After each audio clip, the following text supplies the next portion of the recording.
안녕하세요. 바이낸스 연구소입니다. 네, 오늘 방송 시작하도록 하겠습니다. 오늘은 어떤 내용을 가지고 왔냐, 스테이블 코인에 대해서 얘기를 해보려고 해요.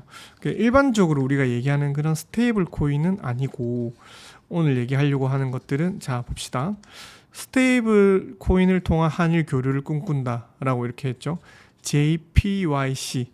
네, 저희가 오늘 소개해드리려고 하는 코인은 이겁니다. JPYC. 제가 사이트를 가지고 왔어요. 예, 이 사이트인데 JPYC라고 해서 일반적으로 우리나라 통화는 KRW라고 하고, 일본 같은 경우에는 JPY라고 하죠. 그런데 이제 코인이 있어서 JPYC라고 해요. 그래서 이 현재 JPYC에 대해서 한번 얘기를 해보려고 하는데, 조금 생소하실 수도 있잖아요, 이 부분에 대해서. 네, 그래서 여기에 대해서 한번 얘기를 해보려고 합니다. 일단 저희가 바로 시세적인 얘기를 하면은 재미가 있겠지만, 오늘 비트코인 가격이 얼마예요? 이런 얘기도 그런 게 제일 재밌긴 하지만, 우리가 디지털 자산의 시장 자체에 대해서 이제 전반적인 흐름이나 다른 외국에서는 어떤 반응을 보이냐, 이런 거에 대해서 한번 같이 알아보는 시간을 가졌으면 좋겠거든요. 그래서 여기에 대해서 한번 얘기를 해보려고 해요. 그래서 여기 얘기를 좀 하고, 이제 왜 이런 얘기를 하느냐에 대해서 전반적으로 차분히 한번 얘기를 해보려고 합니다. 우리가 기본적으로 이제 디지털 자산 시장이라고 하면은 이제 비트코인이라고 기본적으로 얘기를 하기도 하고, 하지만 우리가 실상으로는 이제 우리가 가상화폐 시장이라고 하면 문턱이라는 게 존재하고 있어요. 그런데 이 문턱은 법적으로도 좀 존재하는 부분이거든요. 그래서 우리나라 같은 경우에는 미국에서는 이미 법제화 규정 속에 들어와 있는 ETF 같은 경우에도 ETF를 거래할 수 있게 해놓았지만, 미국에 거래할 수 있는 ETF를 우리나라에서는 거래할 수가 없어요. 하지만 일본도 사실은 이제 ETF를 아직까지 거래할 수는 없거든요, 비트코인 ETF를. 그래서 ETF를 곧 일본은 하게 될 것 같습니다. 그래서 우리나라에서 여러 우려의 목소리들이 나오고 있는데, 디지털 금융 경쟁에서 골든타임을 놓칠 것 같다라고 우려를 하고 있어요. 그래서 반면에 코인 세국으로 불리던, 세국 정신을 벌리던 일본에서는 디지털 자산 시대에 발빠르게 맞춰서 대응을 하고 있다. 여기 JPYC 노리타카 오카베 대표가 이렇게 얘기를 했어요. 이번에 블록체인 위크 2024년 부산에서 일어났었거든요. 그 연사 중에 5명 중에 1명이었는데, 그 사람을 통해서 일본 디지털 자산에 대해서 한번 여기서 우리가 얘기를 해보려고 합니다. 원화 스테이블 코인 같은 경우에는 우리가 원화로 되어 있는 돈을, 이제 코인을 갖고 있으면 우리가 매장에서 사용할 수 없잖아요.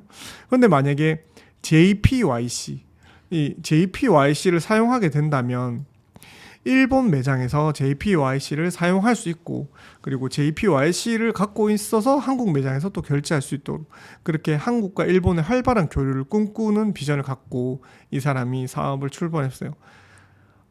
뭐 이렇게 생각하실 수 있죠. 이 또 약 파는 거 아니냐, 이렇게 얘기하실 수도 있는데, 약 파는 게 아니거든요. 왜냐하면 현재 지금 재팬N이 재팬N인데, JPYC 코인이 일본 안에서는 스테이블 코인의 99%를 점유하고 있습니다. 미국 같은 경우에는 서클사가 발행해도 USDC죠. USDC가 활발하게 이루어지고 있는데, JPYC는 서클을 세계 최초로 출자했었던 스타트업이었습니다. 돈 냄새를 기가 막히게 맡았던 거죠. 그래서 2021년 1월에 선불용 스테이블 코인 JPYC를 발행을 시작해서, 지난 8월에 이제 누계 발행액이 29억 엔, 하나로 265억 원 정도 이제 발행이 되었다라는 거죠. 그래서 여기서 그러면 사람들이 생각할 거예요. 가상화폐 알겠다, 비트코인 알겠다. 그런데 왜 굳이 스테이블 코인을 우리가 사용을 해야 되고 투자를 해야 되냐, 이렇게 얘기할 수 있잖아요. 거기에 대해서 나중에 얘기를 할 겁니다. 이제 그 스테이블 코인 사업을 추진하는 배경에 있어서 일본에서는 법이 일찍 마련이 되었어요. 그래서 2022년 6월에 세계 최초의 스테이블 코인을 규제하는 자금 결제법이 일본에서 통과가 됐었습니다. 일본에서는 금융청이라서 FSA라고 하거든요. FSA. 그래서 거기서 2022년 12월 중반부터 자산 보전을 조건으로 해서 충분한 자산을 가지고 안전하게 자신들의 그 예치금을 가지고 이제 은행 사업을 시작할 수 있었던 거죠. 그래서 해외 발행 스테이블 코인도 취급을 허용하고 내각 안에서 이제 그런 개정 절차를 거치고 난 다음부터 완벽하게 결정 난 거는 지금 2024년이잖아요. 2023년 6월 1일에 법이 시행이 되었어요. 그리고 오카베 대표는 이렇게 얘기하고 있어요. 일본 정부는 2022년 세계에서 일찌감치 스테이블 코인에 특화된 규제를 만들었다. 이용자 보호를 철저하면서 스타트업의 발행을 인정하는 등 균형 잡힌 규제를 재빨리 만들 수 있었던 요인은 법 규제를 중과하면서 엔화 스테이블 코인을 유통했던 것이 국회에서 논의가 뒷받침되었기 때문이라고 자평했습니다. 자, 봅시다. 스테이블 코인을 우리가 이렇게 사용하는 거에 있어서 왜 스테이블 코인을 굳이 사용을 해야 되냐? 현금 사용도 편리하고 신용카드 사용도 편리한데, 그리고 한국은 더 나아가서 그 QR 코드로 결제하는 카카오페이나 페이 결제가 있잖아요. 그런데 왜 굳이 우리는 이것을 사용해야 되는가라고 하는 질문에 JPYC는 이렇게 답변을 했습니다. JPYC 같은 경우에는 NFT 거래나 블록체인 게임상에서 거래를 할 때 항상 기업 간의 매년 거래 금액 자체가 10조 엔 이상이 있다고 합니다. 그래서 이런 것들을 대불 지금을 동시에 결제할 수 있는 스테이블 코인이 자기 나라에서도 필요했다는 거죠. 그렇지만 한국과 일본은 금액 교류가 많기 때문에 금융거래도 많이 필요한데, 실질적으로 해외 간에 금융거래를 해보신 분이 있으신가 잘 모르겠는데 실질적으로 해보면 금융거래가 쉽지가 않아요. 왜냐하면 외환거래법에 대해서 규정되어 있기 때문에 돈이 오가는 게 자유롭지 않다는 거죠. 그래서 스테이블 코인과 이제 뭐 페이팔이나 이런 것들의 차이를 우리가 또 본다면, 자, 페이팔이나 이런 것들은 입금하는데 시간이 걸리고 스테이블 코인은 받고 난 다음 바로 사용할 수 있는 거예요. 그리고 사용 출처가 그 사람이 다른 사람에게 보낼 때 그 메일 주소로 그 사람 암호화시켜서 보낼 수 있다는 거죠. 그러면 스테이블 코인은 어디에서 쓸 수 있냐? 무역 환율 관점에서 각국의 스테이블 코인과 같은 규격으로 동일하게 만들어졌기 때문에 수수료가 들지 않고 무역이죠. 나라와 나라 간의 국경을 넘을 때 스테이블 코인만한 게 없다는 거죠. 왜냐하면 가격의 변동성도 없잖아요. 가격이 스테이블 하니까요. 그리고 그렇다면 굳이 이제 JPYC를 쓸 이유는 없지 않냐? 하지만 왜 JPYC를 써야 되냐? JPYC를 써야 되는 이유는 거의 JPYC를 사용하는 것들은 수수료가 거의 0원에 가깝고 송금할 때도 거의 0원에 가까워요. 매우 저렴한 수수료로 환전이 가능해요. 그래서 다국적 기업에 있어서 매우 편리하다고 사용된다고 이렇게 답변을 받았어요. 이게 동영상이 있는데 소개 동영상 한번 틀어볼게요.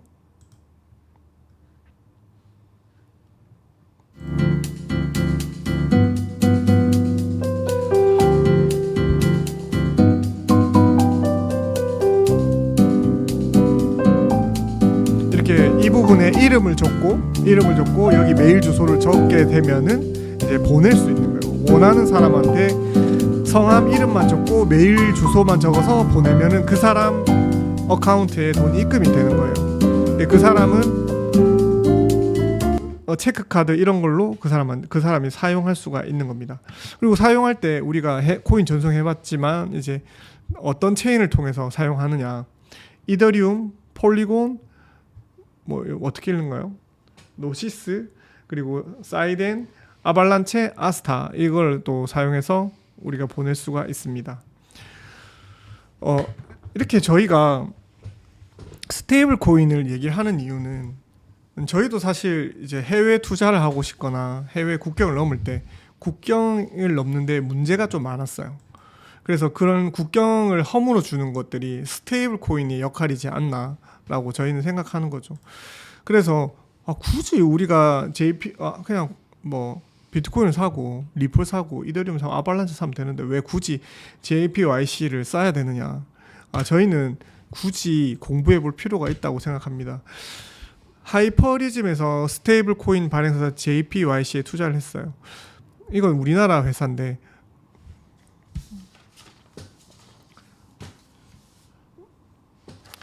우리나라 같은 경우에도 분명히 이제 일본이랑 한국이랑 같이 연동해서 이제 같이 일을 하고 싶어하는 업체들이 있잖아요.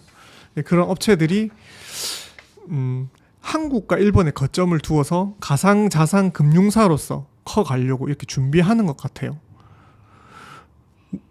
우리가 변동성이 큰 가상화폐에 투자하는 것도 좋지만 지속적인 방법으로 사업을 영위할 수 있는 방법이 있다면 제 생각에는 이런 블루오션 같은 그런 틈에서 그런 것들을 발견할 수 있지 않을까 저는 한번 생각해 봅니다.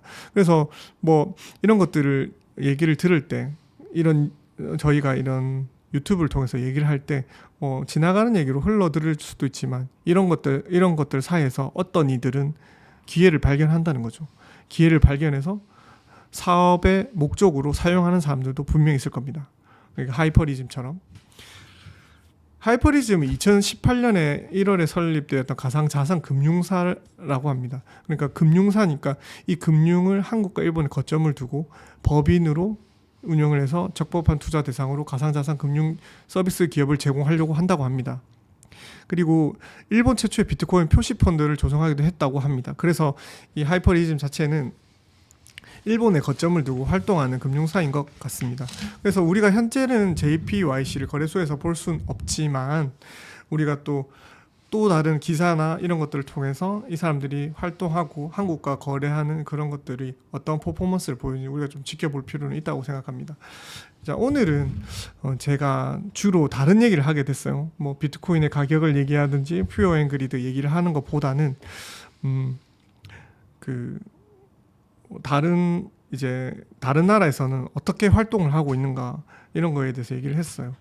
너무 가격에 매몰되어 있지 않고 좀 시장을 넓게 봐서 우리가 혹시나 여기서 우리가 기회를 찾을 수 있다면 여기서 같이 사업할 수 있는 방법도 한번 생각해 보셨으면 좋겠습니다. 왜 이렇게 얘기하느냐?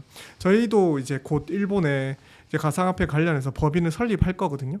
그래서 그 사무실에 가게 되면 그런 영상을 찍어서 얘기를 해줄 수 있으면 좋겠지만 한 연말쯤에 한 12월쯤에 법인 설립될 것 같아요. 일본에. 저희도 일본이랑 같이 이제 가상화폐 사업을 하려고 준비 중입니다. 그래서 좀 여기에 대해서 집중적으로 기사를 다뤄봤습니다. 이 영상은 여기까지 봐주셔서 감사드리고 여러분 이번 주도 아직까지 많이 남았으니까 투자에 좋은 판단과 좋은 결과를 내시길 바랍니다. 감사합니다. 피스.